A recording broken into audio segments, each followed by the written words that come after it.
on a church in San Francisco in September. Now, since that story aired, that attack has gained a great deal more media attention in San Francisco itself. On Monday of this week, the city's Board of Supervisors looked into the incident, and people on both sides spoke out very strongly. CBN News reporter Richard Hunt brought you that first report, and now he has this update.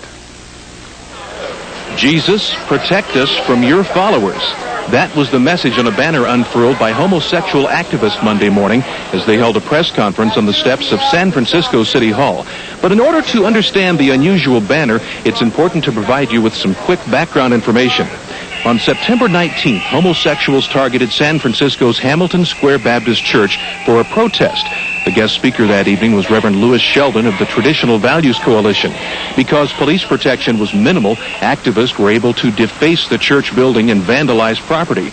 Worse yet, worshipers like Carrie Vaughn were accosted by demonstrators. This one guy, great big guy, dark hair, shoved his face in my face. I mean, like right up to here, menacing again, and called me a bitch, a bigot. During the service, angry gays pounded on doors to the sanctuary, frightening young and old alike. In an exclusive interview in October, Captain Rich Carnes told CBN News that under some circumstances, the politics of the liberal Board of Supervisors does impact police operations. In reality, there is some politics that are going to override, what might occur. Reverend David Ennis, pastor of Hamilton Square Baptist, blames the supervisors, not the police, for the attack on his church, and he decided to take on City Hall. More than 300 ministers from 28 states responded to Ennis's call to rally, then march on the Board of Supervisors this past Monday. Just 4 hours before the pastors' rally, homosexuals held a hastily arranged press conference. Their cry was, "Christian bigots are trying to hurt us." Rebecca Hensler with ACT UP. We would be wrong to allow Lou Sheldon or anyone else to promote violence against us simply because he cloaks his bigotry in Scripture and plans our Holocaust in a church. Pro-homosexual activist Margie Covino. Problem is not with good Christian people. It is with the new Ayatollahs in America who use feminism and who use gays and lesbians to manipulate those good Christian people to further their own political agendas and to reconstruct America into a fascist theocracy. However, the activist refused to hold homosexual protesters responsible for their actions against Hamilton Square Church. Back at the church, ministers had received word that the gays were going to try to fill all the available seats at the Board of Supervisors meeting in hopes of keeping the Christians out. As a result, Christians immediately marched to City Hall with police escort, then waited outside the chambers alongside homosexuals for the doors to open. There were encounters. It's a disgrace to call yourselves Christian. You are not of Christ, you're of Beelzebub. In response to homosexual taunts, the ministers broke out in song.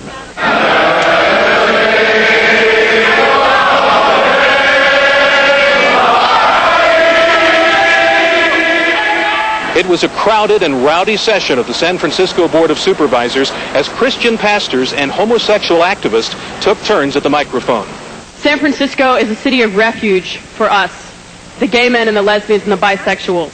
We come here to escape hostility, to escape bigotry, to escape hatred and physical harm perpetrated on us by our families and by our neighbors and by the churches in which we were raised.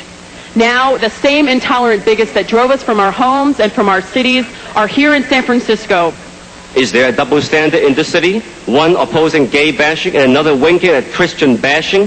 There is so much Christian phobia and anti-Christian bigotry in this supposedly tolerant city that it ain't funny. I just want to say that no people were prevented entry into that church. Everyone who wanted in got in. They might not have got in exactly when they wanted to, but they got in. And I also want to say that I do not apologize for my community or its outrage. Never. We will not stand to be intimidated on how to preach, what to preach, and when to preach. Amid catcalls and interruptions, Reverend Louis Sheldon was finally allowed to speak after Angela Aliotto, chairwoman of the Board of Supervisors, threatened to clear the room. This is a First Amendment right he has, and he's exercising it, and it's important. I want to hear what he has to say. I've been fighting him for 6 years. I want to hear this. I preach the gospel of Jesus Christ, and we will not have any particular group tell us what is politically correct. We will do what is morally correct. Now, watch your television carefully as a man with glasses in the lower right part of your screen spits into Sheldon's face.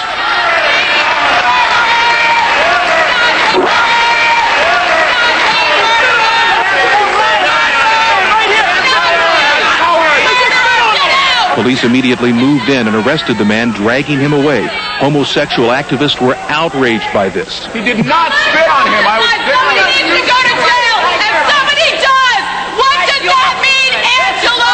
Can we pick out Christians to arrest for no reason? I won't make a citizen arrest him. He insulted me.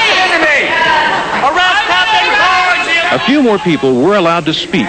Then, as Reverend Chuck McElhenney was about to talk, the supervisors moved to stop the public comments. Hamilton Square's David Innes, who had planned to present the gay flag raised over his church to Carol Migden, a lesbian supervisor, was not permitted to, or to speak. Migden issued a media statement that read, "This demonstration today is not a call for justice. It is a well-orchestrated publicity stunt to generate support for an extremist attack on lesbians and gay men." And Supervisor Sue Bierman voiced this assurance to homosexuals that all but confirms the special status given to gays by city government. And I want to speak for just a minute to the gays and the lesbians and transsexuals in this room. You just don't have to get all upset here, because we know what you're going through. But later, back at Hamilton Square, the mood was joyous, not because any supervisors had been won over, but because politicians had shown their true colors, and Christians had taken a bold stand in the chambers of what is likely the most pro-homosexual city government in America.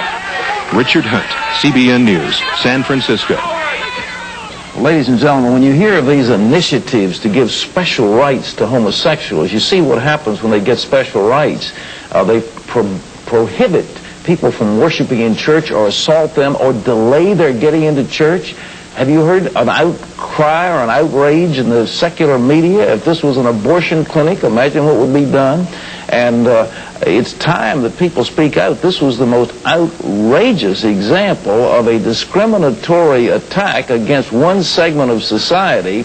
And for the state, or under the rubric of their government, to deny protection, equal protection of the law to one group and give special rights to another, is constitutionally improper. And there could be indeed a court challenge, and I don't know why they're not asking for it, but the courts must rule that this Board of Supervisors has to give protection to various groups. Imagine if it was a black demonstration. You know, Martin Luther King was speaking instead of Lou Sheldon, and a group of angry racists came outside, putting their face into innocent women and screaming at them. I think you could very clearly see which side was the one that was the angry, bitter, hostile bigot. Well, I mean, there was a demand of the Civil Rights Law for protection, and it is in the Constitution, it's the 14th Amendment, and it's in the Civil Rights Laws passed by Congress that were won by the black demonstrators in the South. And this is comparable. One of the things we didn't hear here today that was on that original report was that these people were hollering, "Give us your children," and frightening the children of these people. This wasn't just an sincere... Yeah, they were blocking entrance into them. But this is private property. They were trespassing on private property. It was terrible. Well, what's next? Well, coming up next, we have another...